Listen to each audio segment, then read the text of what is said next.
지금까지 현장에서 사고가 나면 늘 하청 관리자나 건설 노동자에게 책임을 물었습니다. 2021년 광주 학동 현대산업개발 철거 현장 붕괴 사고에서도 하청 소장은 징역 2년 6개월을 받는 사이 원청 소장은 집행유예 3년만 받았습니다. 원청인 현대산업개발 대표는 법으로 처벌하자는 말조차 나오지 않았습니다. 모두가 책임을 떠넘기는 사이 건설 현장은 매년 400명에서 500명이 사망하는 죽음의 현장이 되어버렸습니다. 이런 현실을 바꾸기 위해서는 발주자부터 설계, 감리, 시공까지 건설 산업에 참여하는 모든 주체들이 각자 안전을 위한 노력을 해야 합니다. 이러한 내용을 담은 것이 바로 건설안전특별법입니다. 특히 이 법은 무엇보다 막강한 권한을 가진 발주자의 책임을 강화합니다. 안전하게 일할 수 있도록 적정한 공사기간과 비용을 보장하라는 것입니다.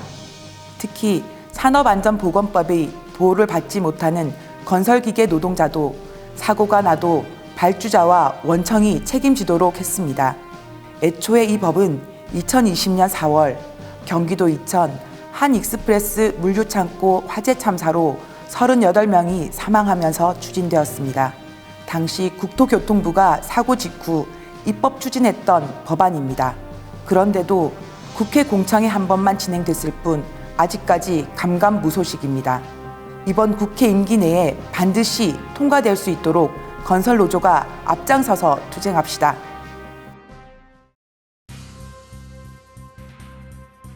지난 7월 경기도 동탄 신축 아파트에서 인분이 발견됐습니다.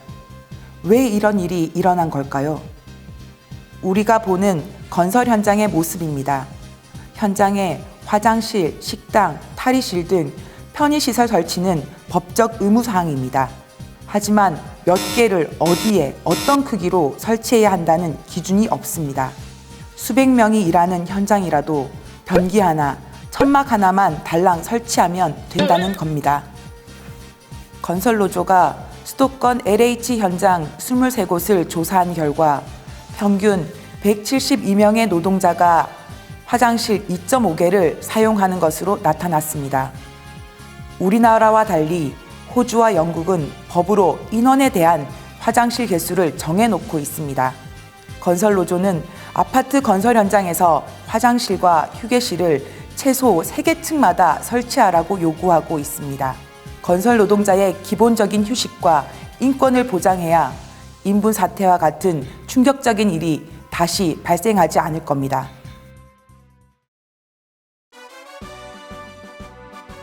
타워크레인 충돌 방지 장치 설치를 의무화해야 합니다. 2017년 5월 거제도 삼성중공업에서 골리앗 크레인과 타워크레인이 충돌하는 사고로 6명이 사망했습니다.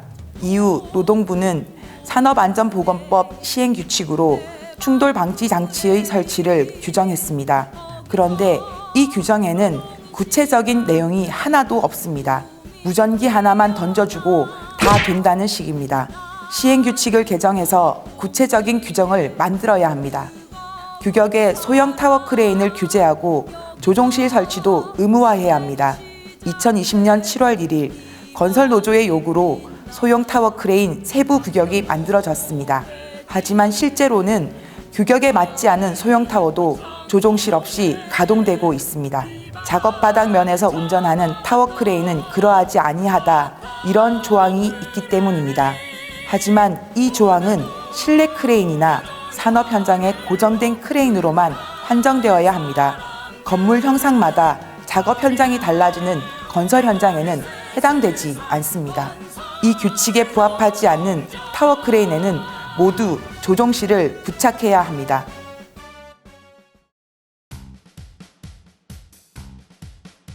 건설 현장에서 중간에 빼먹는 돈이 워낙 많다는 건 다들 아실 겁니다. 이를 방지하고자 건설노조는 적정임금제 도입을 요구하고 있습니다. 적정임금제는 정부가 시중노임 단가보다 높은 적정노무비를 고시하고 이것에 따라 적정임금과 적정임대료를 지급하도록 관리 감독하는 제도입니다. 실제로 2018년부터 20개 현장에서 시범 사업을 진행했습니다. 그 결과 임금은 6.8% 올랐고 내국인 고용도 7.1% 증가했습니다. 건설노조는 포괄임금 지침 폐기도 요구하고 있습니다. 2020년 건설근로자공제회 조사에 따르면 건설 노동자 가운데 55%가 일요일에 일하고 77%는 주휴수당을 받지 못한다고 합니다. 하지만 2016년 대법원에서 포괄임금은 근로시간을 산정하기 어려울 때만 적용하라고 판결했습니다. 그런데도 정부는 5년 동안 검토만 하고 있습니다. 이제는 포괄임금 지침 폐기하고 일요일엔 돈 받고 쉬어봅시다.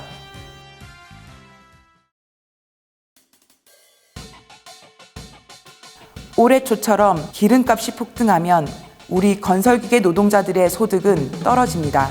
버는 족족 기름값으로 나가야 합니다. 그래서 이럴 때에도 노동자가 최소한의 임금 몫은 보장받을 수 있도록 표준 임대차 계약서에서 임대료와 임금을 분리해야 합니다. 또 악성체불을 방지하기 위해 현재 60일로 되어 있는 임대료 지급 기한도 30일로 줄여야 합니다. 요즘 현장은 일요일 근무가 없어지는 추세입니다. 여전히 표준 임대차 계약서에서는 월 가동 시간이 200시간으로 되어 있습니다. 월 가동 시간도 160시간으로 줄여야 합니다. 건설기계관리법에는 건설기계 임대차 계약서를 쓰라고 되어 있지만 정작 누구와 써야 하는지 명확하지 않습니다. 현재는 하청 전문 건설업체와 써도 운반업자와 써도 무방합니다. 그러다 보니 사고가 생겨도 아무도 책임을 안 집니다. 중간업자가 자가용을 쓰기도 합니다. 전대, 돌려서 대여한다는 뜻입니다. 본인의 것이 아닌 남의 건설기계 장비를 빌려 다시 대여하는 겁니다. 건설기계관리법을 개정해서 전대를 금지하도록 해야 합니다.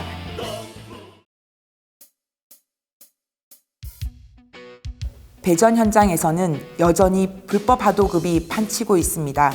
올해 광주 전남 전기지부 동지들이 70일 넘게 싸운 파업투쟁도 불법 하도급이 배경에 있습니다. 배전 협력업체가 한전의 공사를 낙찰받으려면 자격증을 가진 전기 노동자를 충분히 확보해야 합니다. 그런데 실제로 일할 노동자는 없이 서류상으로만 입찰을 봅니다. 공사를 낙찰받은 업체는 전기 노동자를 빌려옵니다. 이런 하도급의 재하도급은 노동자를 골병들게 합니다. 지난 11월 고 김다운 조합원이 COS 작업을 하러 전신주에 혼자 올라갔다 사망했습니다. 하도급이 판치는 사이 2인 1조 작업이 나홀로 작업이 되어버린 겁니다. 산업통상자원부와 한국전력에 불법 하도급 근절 대책을 요구합시다.